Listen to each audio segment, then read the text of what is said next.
প্রথমে জলের মধ্যে পাস্তাটা দিয়ে 5 থেকে 7 মিনিট ভালো করে ফুটিয়ে নিতে হবে।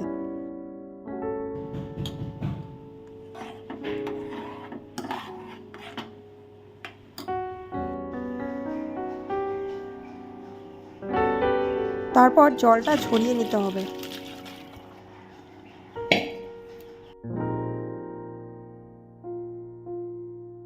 কড়াইটা কিছুক্ষণ ওভেনে দিয়ে গরম করার পর তাতে রিফাইন অয়েল দিতে হবে অল্প পরিমাণ। 2টো কাঁচা লঙ্কা গ্রেট করা এরপর এর মধ্যে দিয়ে দিতে হবে। লঙ্কাগুলো হালকা লাল হয়ে এলেই এর মধ্যে পাস্তাটা দিয়ে দিতে হবে, যেটা আগে থেকে সেদ্ধ করে রাখা ছিল। তারপর ভালো করে নাড়াচাড়া করে মিশিয়ে দিতে হবে তেল, লঙ্কা আর পাস্তাটাকে সুন্দর করে এরপর ভাজতে হবে।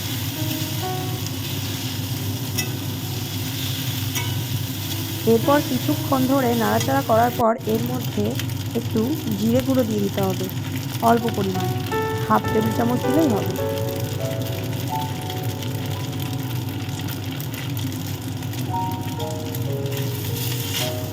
তারপর আবার ভালো করে নাড়াচাড়া করে মিশিয়ে দিতে হবে, তাতে স্বাদের পরিমাণটা বাড়বে। যদি কেউ চায় গরম মশলা ব্যবহার করতে পারে।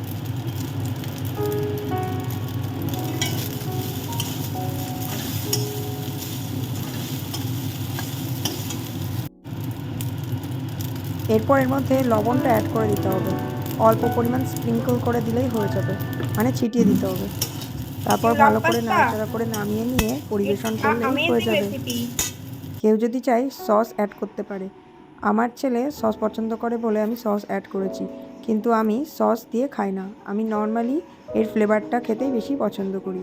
দেখুন কি সুন্দর একটা রেসিপি, অল্প সময়ে খুব সুন্দর দেখতে একটা রেসিপি, আর এর স্বাদও দুর্দান্ত।